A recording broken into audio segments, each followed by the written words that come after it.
say the NFL is rigged, don't watch it then. NBA is rigged. The water you drink is rigged. Your food is rigged. School is rigged. Elections rigged. Okay, don't live. Don't live. Don't do nothing. Then that's my only thing is for all the people that say it's rigged. Okay, if it is, it ain't. Don't watch it. Don't talk about it. Don't comment. Don't tweet about it. Don't comment. Just let it be what it's gonna be. The wars is rigged. Vietnam War is rigged. Cold War is rigged. Afghan War is rigged. Gulf War is rigged.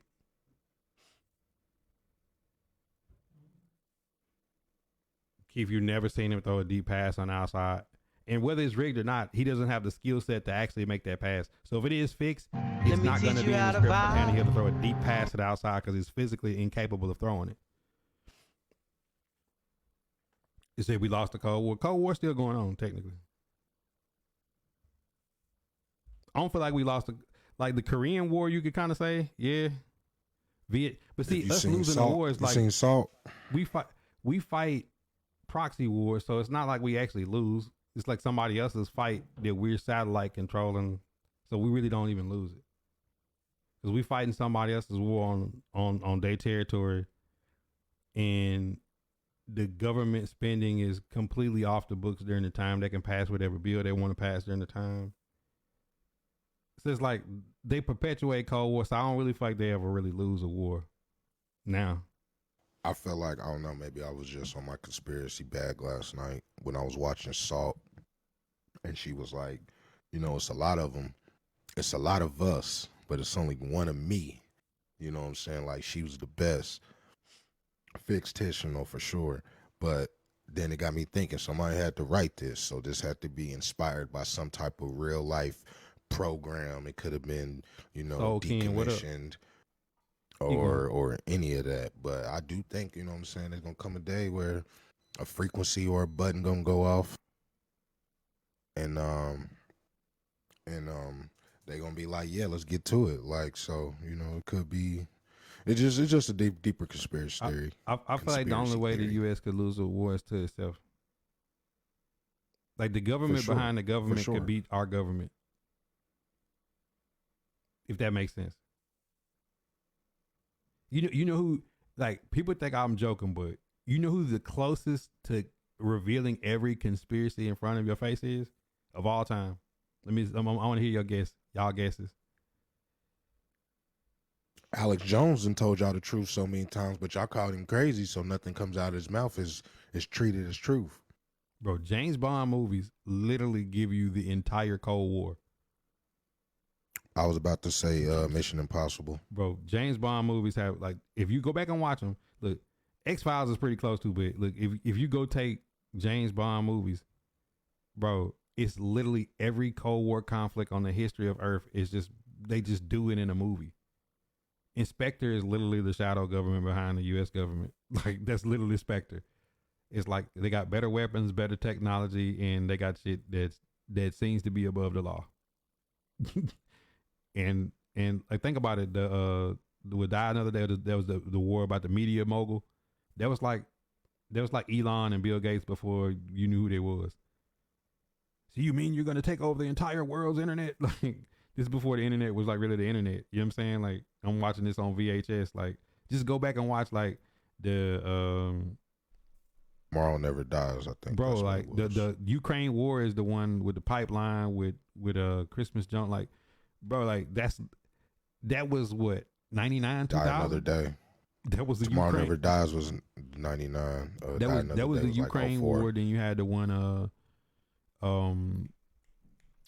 COVID was the last one we died. Let me teach you how to vibe. Hey, bro, it literally gave you every conflict of the Cold War, like going back to the missing submarines, Moonraker, all that shit. Because people don't know that you laugh at how Moonraker looks because it's the 60s. You know what I'm saying? Like how it visually looks when you watch Moonraker. But they actually had that technology in the 50s and 60s. So it's like, that's the funny part about it. Is like, go back and look. It looks kind of fictitious because it's like you don't have visually a way with a camera to make you understand what you're looking at, like Star Trek and all that shit. But they really had that technology then. just a matter of like we ain't gonna get it. So I mean, you think about people feel like the U.S. lost the Vietnam War by attrition, bro. They killed 12-1. Like more people died from drunk driving than soldiers died in the entire Vietnam War. To think about that, like the U.S. don't like like everybody who lost their life in any of these conflicts is as important as any life that's on Earth. So like, when I say these numbers, don't think I'm making light of it. When you talk about like 60, 70,000 people die in a 5 to 6, 7 year war, in the war that they fought, that's numbers, bro. Like they killed 12-1. They kill death ratio was 12-1. Like you don't lose that. You just lost the TV portion of the war where the people was tired of seeing it. They just felt like, what are we doing? We wasting time. But people didn't understand what a proxy war was. The world's powers don't fight wars on their homeland. They go other places and fight them over resources that they want to control for the next 100 years. You know what I'm saying? It's like that's why I see like, you know what I'm saying? Like they fighting proxy wars they can't lose. Even the Afghan, the Iraq war, like those situations, like it looks like a loss, it feels like a loss, but in reality, I mean, they're just trying to keep their foot down on every portion of the world. Cause was you here the other day, Impulse? When I asked the Black History Month question? Nah, I missed it. All right. You're a black man, right? Last time you checked. That's what I identify as. Last time you looked in the mirror, check your wallet. Okay. If the U.S. was to trend and not be the world's superpower, let me teach you how to vibe. Country that was a superpower, i.e., China, Russia, where would you go and where would you feel you'd be treated the best, and why? Does it have to be a superpower? Got to be a superpower. I would probably go to the UAE because as a black man, my business mind and what I could bring to the table is going to be taken account before my skin.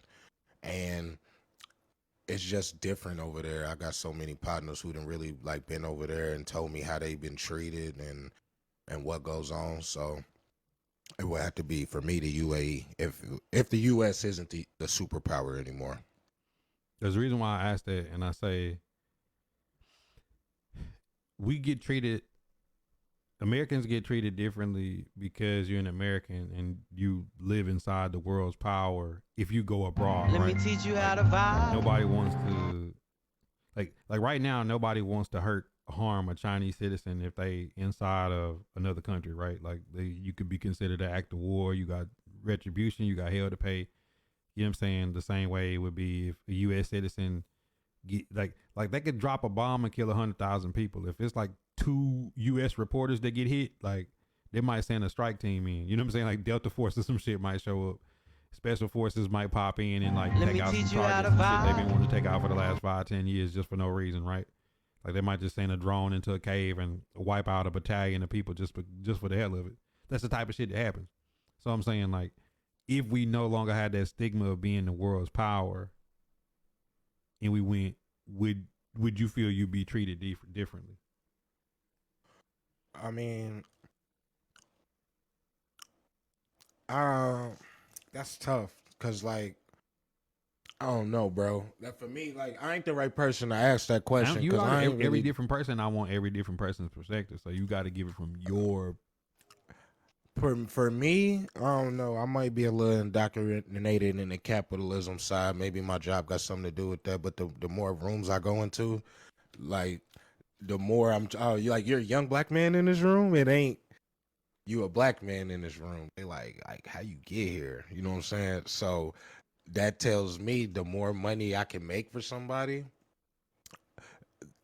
the more valuable I can become. So like, I don't know. Like I'm from a hustler's background from what my pops did, granddaddy did, from what I'm told because I never met him.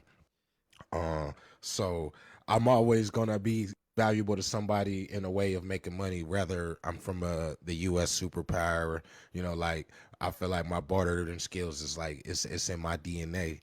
So not being from this superpower of American of being harmed and they send a SEAL Team 6 in here to wipe out your whole village. Nah, Right, so, I don't think I would switch it up though. Right, I don't think I would like give up my American flag. All right, so if you had to go to China, this is like some Russia, Attack on Titan. China. Okay. Why would you go China instead Easily. of Russia? More technologically advanced. I don't really mind the communist control because sometimes that's at the betterment of everybody. Like on paper, communism isn't a bad idea. Where they go left is the implementism of it. But your question is honestly to me like a real life version of like Attack on Titan. I don't know if you watch anime, but I started watching Attack on Titan, but I like in the first season, and then like I'll probably like 4 or 5 episodes, and I gotta. You gotta watch it in reverse. You gotta watch it in reverse because it's a lot. It is a lot. But like we from America, so like we the villains on the other side of the world. Yo, Kevon. And a lot of people don't look at themselves like that. I'm a white man in America. I'm a black woman in America. I'm a black man in America. We the villains. Like people don't want to hear that, but that is the truth. Like, you know what I'm saying? There's a reason they come here. We don't go there. You ain't never heard nobody say I'm about to pack up my family and move to, Thailand. Yeah, but I mean that was my question to see what everybody was thinking, like what was their thought process, and I was like, because that's the reality. It's like people say what they say, but we are part of the world's power. We are looked at as the place that everybody want to come to, and you have to take that and say, okay, so if the U.S. is not the world superpower, right, and you just start looking at the history of the world, right? Let's say Nazi Germany ruled the world and the U.S. lost, and they was the world superpower. Like, how would black people be treated? You have to look at, okay, if China was to become the world superpower, like how would a black man be treated in China?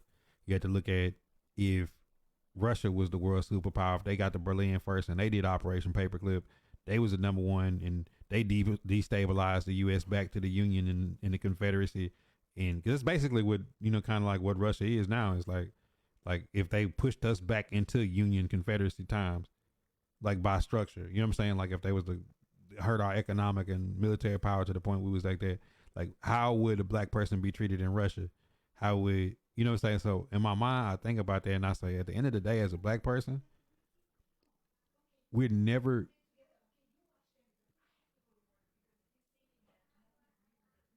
going to change the perspective of how, no matter where you are on earth, when somebody sees you, it will impulse this black man with a hat, right? You're a black man with that hat, the green hat. So I'm saying, no matter where they see you, and no matter where you at, you're going to be viewed that way. We can only change our global standing to the point where they like, don't just see, no matter where we at, just, this is another nigga. It's like, oh, they control their music. They control the intellectual property. Oh, they have control of their spending power now. Oh, they have their, like, think about it. Everybody got a Toyota. Everybody got a Hyundai. Everybody got, these type of cars. Like, where's the African car? We got the most style and the most sauce. Where's the African foreign car we driving? You got a Volvo. You got Volkswagen. You got all these other people's. Like, where is ours? Like, where is our hair products that's owned by us? Where is our grocery store? Like, you go to any city in America, there's a China market, a Chinatown, a Chinese restaurant with a Chinese grocery store with Chinese products with Chinese people on it. The same way you would go with Mexico. People laugh about Mexicans, but one thing you ain't gonna do, a Mexican come across the border, however they get here, it's gonna be a Mexican restaurant with some good ass tacos. And you're going to know everything about, you know what I'm saying? You're going to have the silly ass sombrero on Cinco de Mayo, drinking margaritas, drinking a Corona. Like, they going to buy and sell their culture to an extent. Like, we have to develop that connection and that global. Go ahead. What is our culture? I asked this on my Facebook post as myself, and I didn't get no hits, no impressions on it. But what is black culture? Is it what Jay-Z says? Is it what Joe Budden says?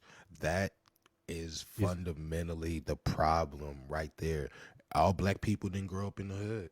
all black people didn't grow up in the country. You grew up in the country. I grew up in the city. We got very fundamentally different experiences inside this white matrix. But guess what? if you put me and you on the other side of the earth and put us in Bangkok and we was in the market, without saying one word, you got your hat on. Figure it out. We're gonna figure it out. I'm gonna look at you. We're gonna throw that. We're gonna nod at each other like we know what's up. You know what I'm saying? It's like it don't make no difference. It's like, okay, there go another brother over there. Yo, what up, bro? You know what I'm saying? Even if our language, our accent, our tones, even if you wore your shirt baggier and I had my jeans baggier, and if you had white shoes and I had black shoes, at the end of the day, you might have on all silver jewelry, I might have on all gold jewelry, but at the same time, we both know, like, okay, like black culture is universal because you see it everywhere. Like you can feel it. You know what I'm saying? We got a certain rhythm to us. You know what I'm saying? So I feel like we have to control that and globalize that to get the respect in the world to realize like nobody's gonna give respect to any culture, like, right? Like, think about it. People will make fun of Middle Eastern people in the 90s, right? You go to a gas station, they go Abu at the gas station. Until you like, let me teach you how to vibe. It's 100 Abus and they own every gas station in the city. Oh shit. You know what I'm saying? Like, if you ain't laughing, it ain't a funny joke no more. I say Abu because of the Simpsons. You know what I'm saying? They got the little, you know what I'm saying? So it's like you think about it and then you start scratching your head and say, wait a minute. They own every gas station. They own every subway. They got that global culture. In a minute you're gonna see rappers that's been to Dubai. They got them Arabic scarves on their head, and next thing you know, it's like they own that. Like people back in the 80s, everybody laugh about kung fu, right? Oh, I'm Chuck Norris. I'm Bruce Lee. Watch Kung Fu Theater. Oh, the words come in the screen on the words come on. They sound later than the mouth move. You know what I'm saying? It's funny. Everybody wearing karate outfits. Everybody want to be Danielson. Then you fast forward and like they got a Chinatown everywhere. They got their own grocery stores. They got Blackpink. They got their own food.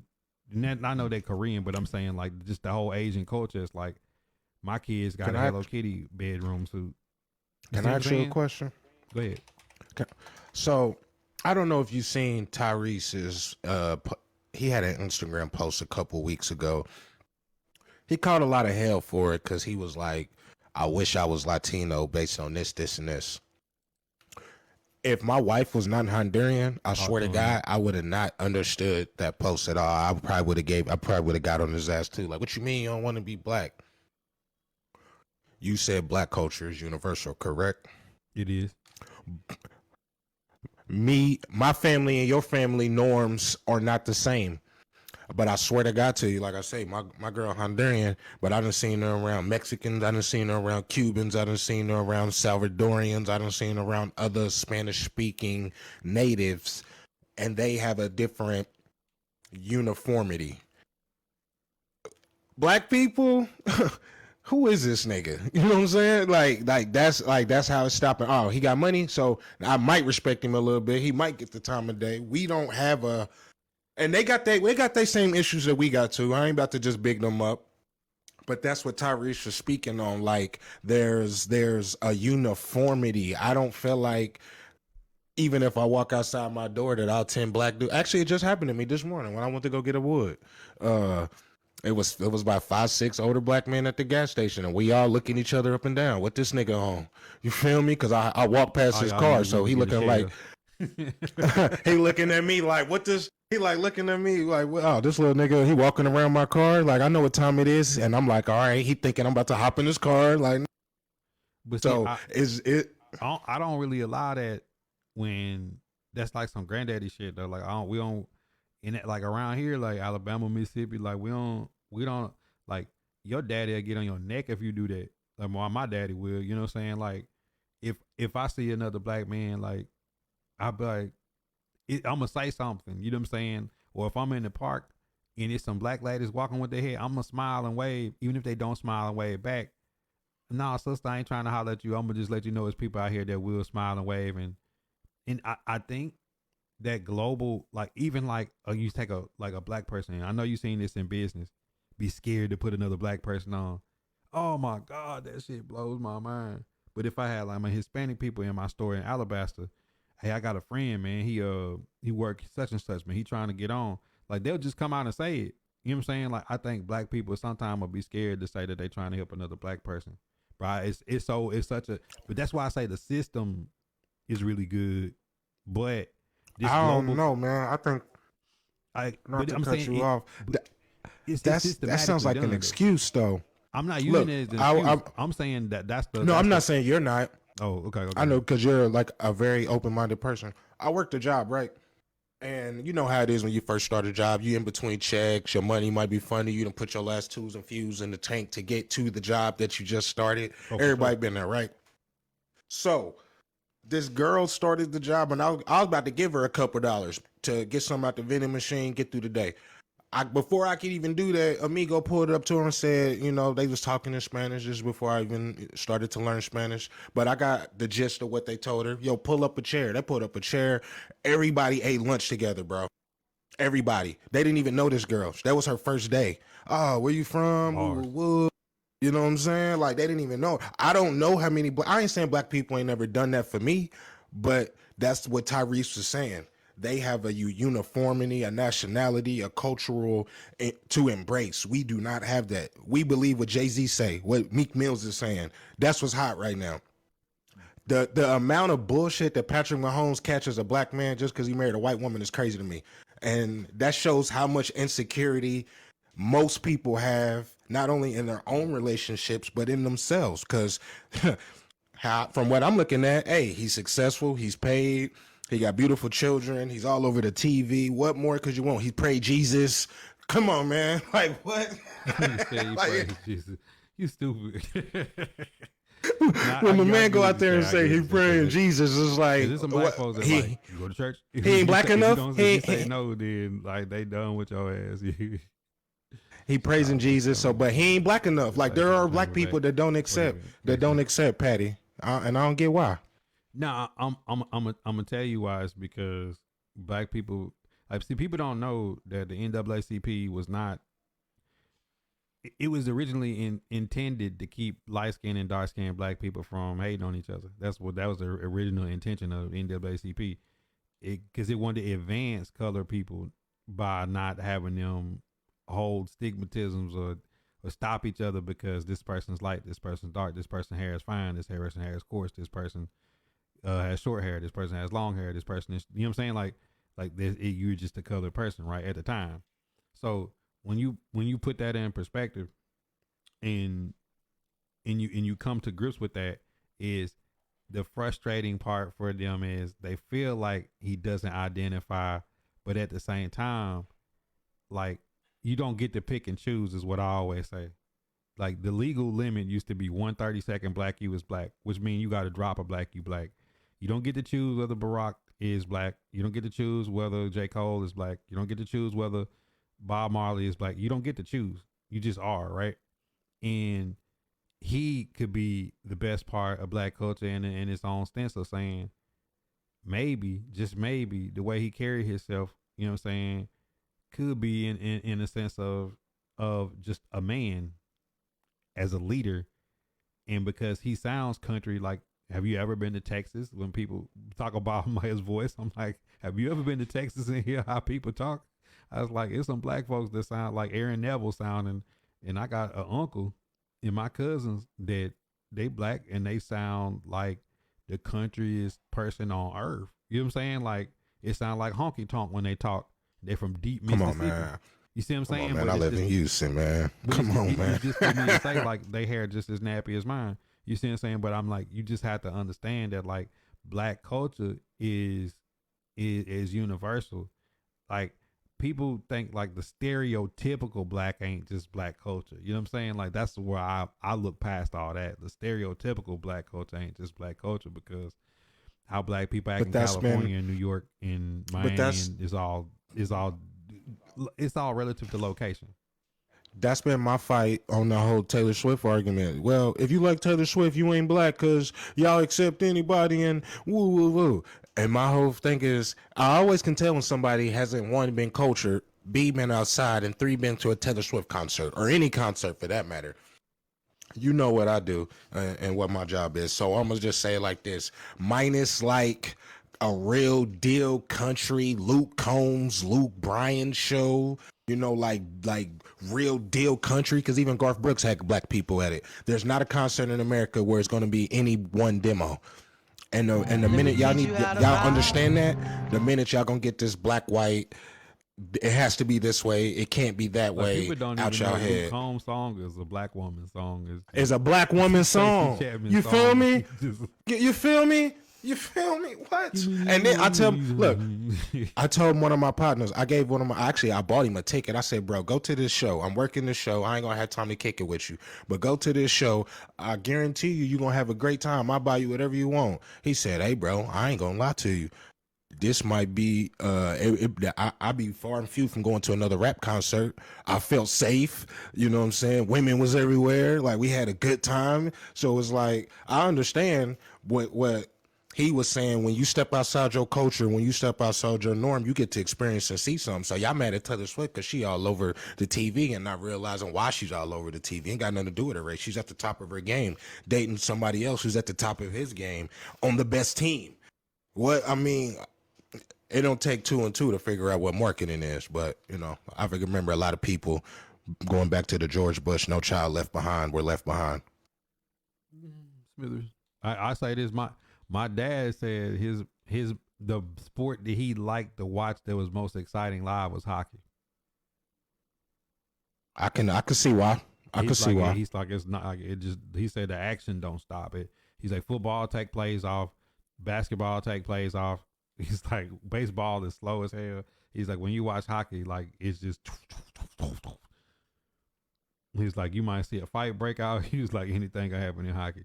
So I was like, I can see that. You know what I'm saying? It's a hockey, like the Birmingham Bulls play down the street.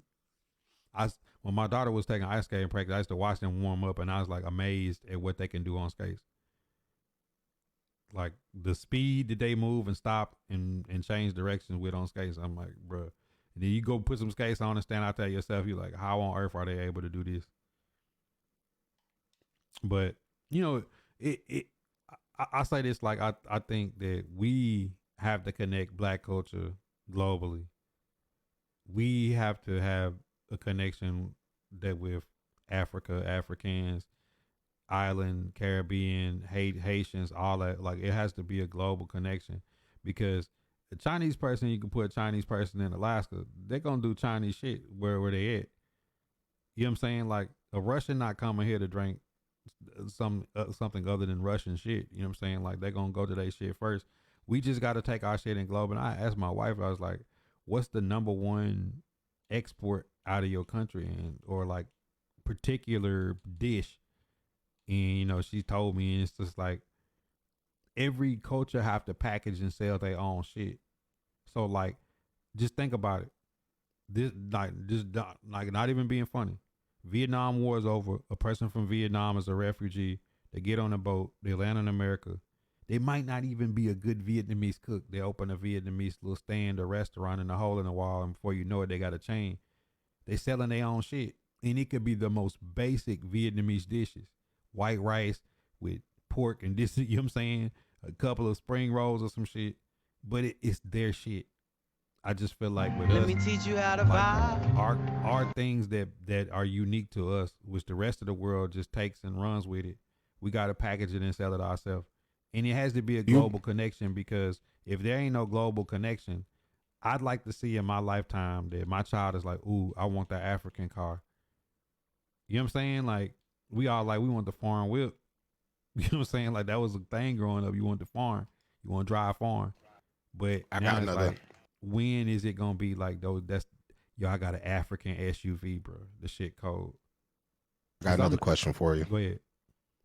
Do your family have like African roots or some cultural roots? Because I hear you reference it a lot. I got on both sides. So it's like, my dad's grandma, Orly, is a 1000% Cherokee Indian. Like if you see her, like she was like 100. I'm already jealous. She was like 100, bro. And she, you know what I'm saying, full head of hair, da da da. You know what I'm saying? Like if I show you if I start scrolling through my family pictures, you can see it on our face. You know what I'm saying? Like my dad went to Cherokee Indian High School. Cherokee Indians is the name of the college high school he went to in Limekiln. Like we still own, like it's, if you go to the top of the hill on the property, like my daddy land, it's like you can see the natural trace. So it's like when my mama's mama stayed, it's like right on the bank of the Tennessee River. It's like down the street from an Indian mine. Like the old houses in the neighborhood on the west side is like old plantation homes. And she was like, used to be like 25 to 30 black people post that like depression time, like staying in the houses together as multiple families, like because these was the houses they would have still been in like post slavery. You know what I'm saying? So like sharecropping and shit. So, and it's right on the river. So it's like when you take that side and then you take the other side and you put the area together, like if you go look it up on Google, like Chief Ayuka was a person after the war, 1812. He still was ruling his area. Like white Caucasians hadn't even moved into the area where he was still a chief. You see what I'm saying? So this is like you getting up to damn near Civil War time by the time somebody's scrambling onto the territory that they own. So, you know, I got the family history book. I can pull it out. The first slave off the plantation. You know what I'm saying? Like we got it all. So it's like the reconstruction. How many black people can do what you just said though?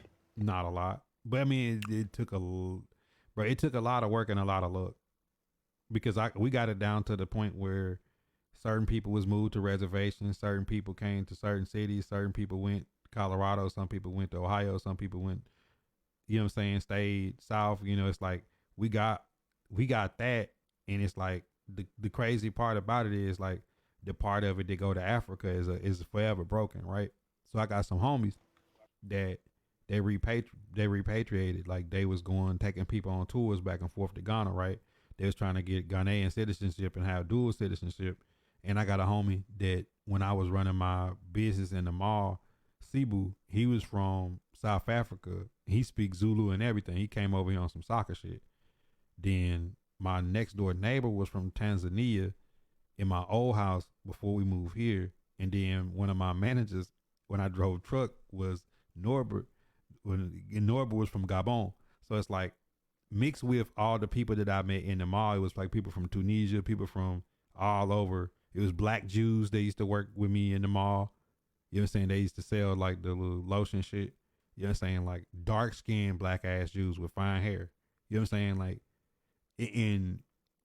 like you get them, and they brought some Ethiopians with them and shit. You know what I'm saying? So it's like I got to bump into all these people in the last 10, 15 years and hear somebody talk about, yo, my dad is Zulu and he has 3 wives, and hearing his explanation of how polygamy works in their culture.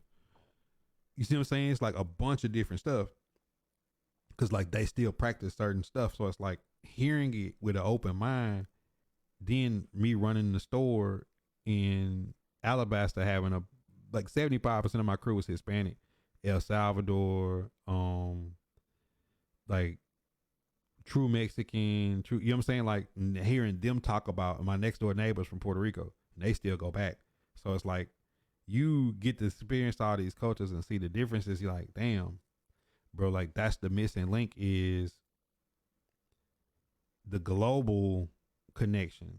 And the connection that was brought from Africa is the hardest one, because you don't, like a Mexican fuck up, he's gonna get sent back to Tijuana or wherever he from, deported. He got a home to go to if home ain't here, if he ain't able to build a new life here. If my wife fuck up, she gonna go back to Madagascar. She going to Antananarivo, Nose Beach. I know what she know this place where she's going. We don't have that. You see what I'm saying? Like that's the only hard part about being black, is that global connection when you want to reach. I know I don't look Ethiopian. I could be from West or South Africa. I could be, who knows where I'm from. You're saying, like, I told my wife the same thing. I was like, you got a village and a nationality and a people that you can connect to. I'm like, I'm just a nigga from the east side of Indianapolis. Like I know where my people is from, but like where, like that you know what I'm saying? Like that's a tough connection to be lost.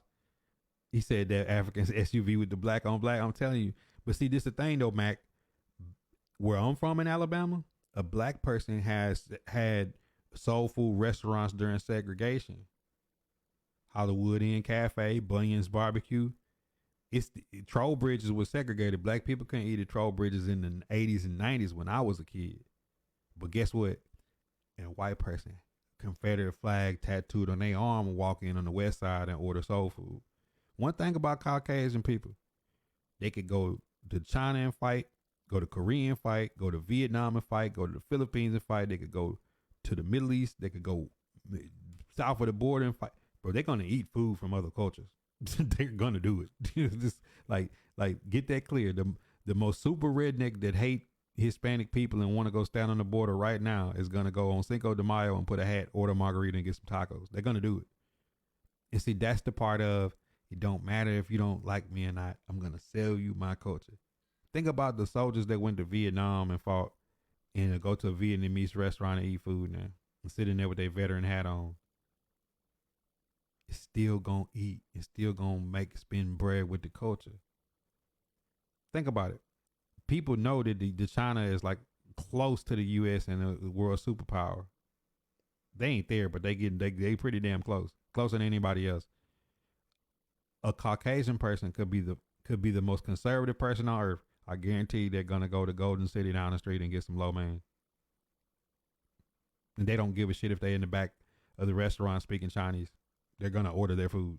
And as long as that food come out in that brown bag, hot and steamy the way they ordered it, they're gonna be happy.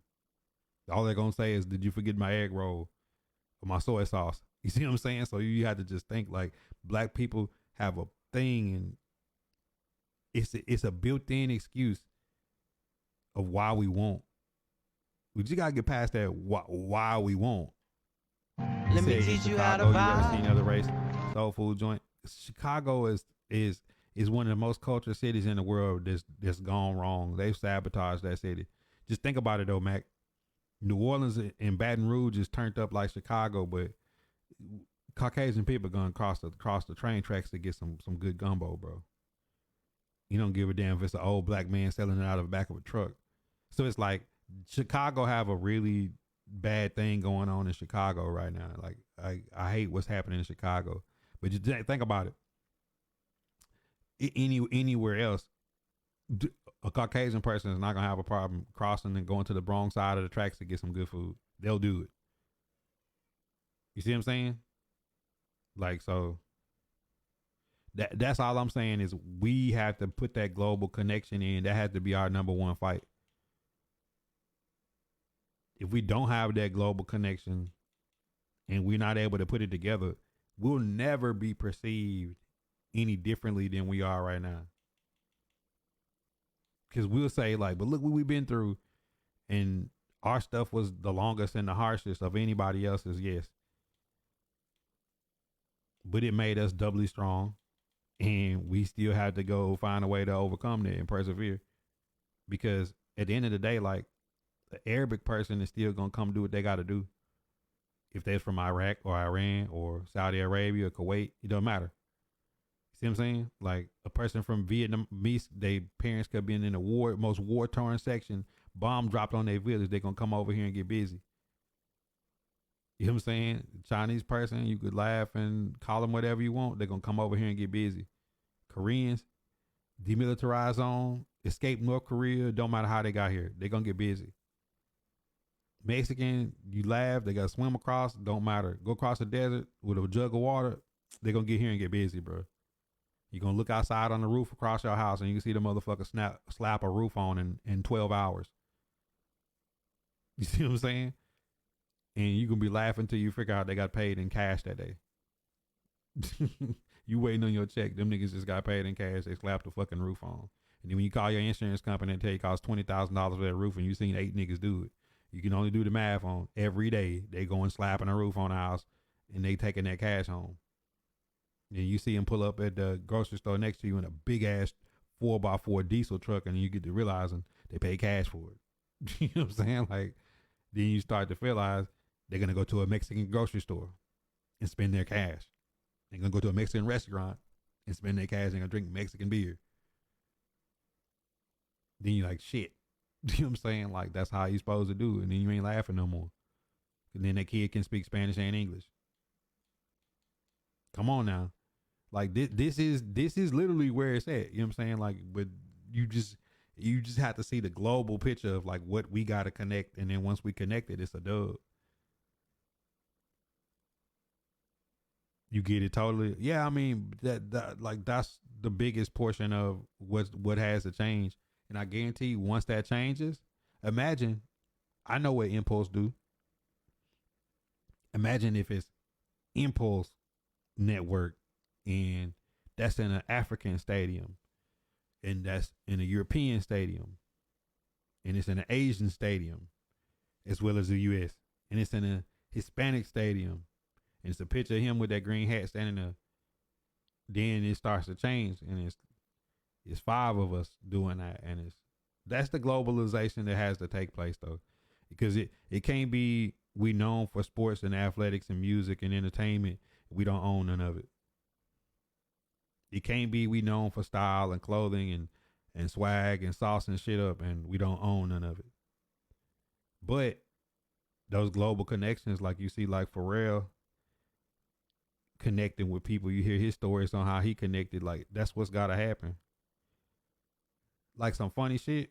I don't know if Impulse still here, but I'm still here. You hear Kanye talk about Bernard Arnault all the time, then you realize Lalisa on Blackpink date Bernard Arnault's son. That's the power they have. You see what I'm saying? Like, it's global power. And you just, once you put that together and say, wow, like, that's the type of power that we gotta have. And I think the problem being is it's so few black people that have global power, because we don't have that connection yet, that our powers get a lot of scrutiny. And it doesn't help that the biggest people that we have on our side are always beefing with each other either. That's by design though, because the linear movement is so small. Like put it like this. But go to my city, hometown, it's like 50,000 people, but the metro area probably got 250,000 people if you take surrounding counties in the quad cities, right?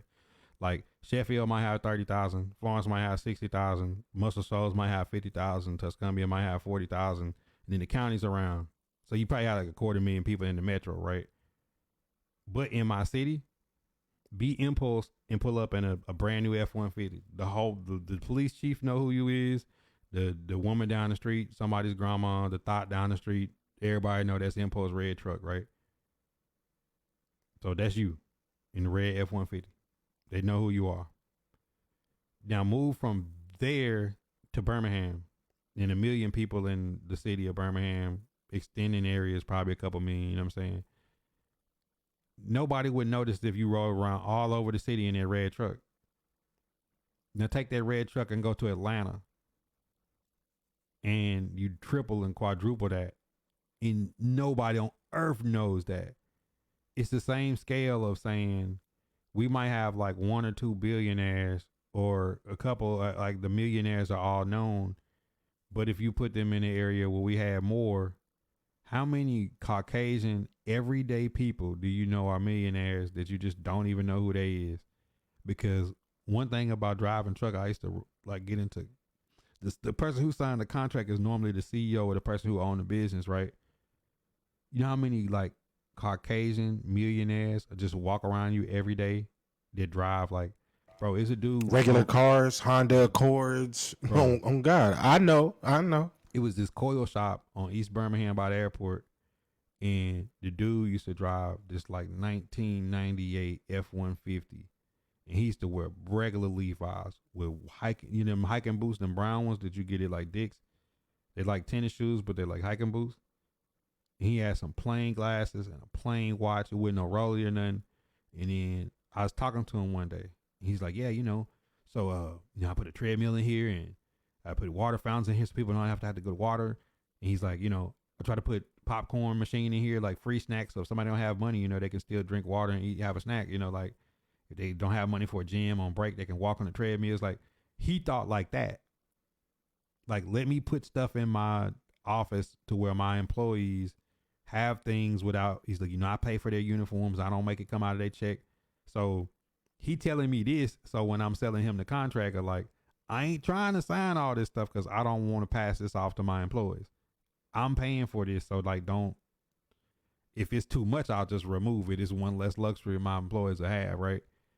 But then I'm talking to him over the years, and I'm like, he's like, yeah, that started as a smaller shop, and then it just got bigger, and we just moved our network, and you just sitting here saying this dude driving a 20-year-old truck and is worth he makes millions of dollars a year, and you start to put it together, like how many everyday people are like that, to where like it would take like the person from your high school to make the NFL to have the paper this dude got. And when you start to put that together, like we need that global network. So when that money do come, it cycle through and it creates more millionaires and more billionaires to the point where you can't count on one hand and know exactly who the millionaires or the billionaires or the people doing good, to where it's commonplace that us in business is a common thing, right? If you took a black person and said this person had this $500,000 house and this, you'd be like, oh, they doing well. But that's just average for everybody else. Because our level of standard, bro, we're literally only 60 years removed from having human rights. Literally. You see what I'm saying? Like 60 years ago is a person still sitting somewhere in a classroom with a college degree debating on whether we were human or not. That still was thinking about it. You see what I'm saying? Like 1945, you in the U.S. military, you across seas fighting, and there's somebody saying, "Are the black soldiers capable of fighting in combat? They mentally have the capacity to do." Like, what are you talking about? You know what I'm saying? Like that was an actual taught thing. So it's like we only 60 years away from that, but we got a chance to like exponentially grow the network we do have because of the age we in, where technology is moving faster than it ever has moved in the history of man. Common era. Not saying civilization's lost. You said watch with the sketches is dead. So put that together and say, what if we was able to connect this global network and create more economic stability between black people globally, and then we got something? Because that way, when a black person goes somewhere, you dealing with a whole different set of respect. Because I ain't never gonna get somebody of a different race to like me when they first see me. That's not natural. And to be honest, if you're a black man, if you don't have money, power, respect, when people see you, like you're looked at as a waste of a shell. Even from your own family, even from your peers. If you don't have no type of power or wealth, you know what I'm saying? So people always ask, like, how do you get thugs and gangsters? That's why you get it. They get it because they know that's, if they don't have the economic base, that's the way they're gonna make you respect. That's what the U.S. do. Okay, you don't like Americans, wait till the Delta Force show up. You know what I'm saying? Wait till Special Forces show up. If you don't like us, you know what I'm saying? Like that's the way to deal. And to think that black people are dealing with the world's largest, greatest power, with the greatest military and the biggest black budget spending, and think that we're going to like do a march and sit in and a prayer vigil and get them to give us what we feel like we owed. Okay. You know what I'm saying? Like, how about we just go out here and put this network together, and they ain't gonna have no choice. Because one thing I heard from dude in this podcast I listened to yesterday, the dude who exposed the Epstein, like the main dude who exposed the Epstein case, he said, man, they can't kill us all. And for everyone they kill, they make a martyr of, and to make the message stronger that we ain't gonna go away. That's some real shit. You know what I'm saying? A person sitting there saying, look, I know I might die, but this is my life mission. My life mission is to push. He felt like, he said his life mission was to save America from itself. He said, because if people covering up this amount of corruption, and no telling what else could be corrupted. He said, well, let's just stop it here and let's unleash the cesspool of corruption that's around, starting here. and whatever get hit don't belong. He said, but we'll be stronger for it in the end. He said, because most people scared of two things: giving up what they have or giving up what they want.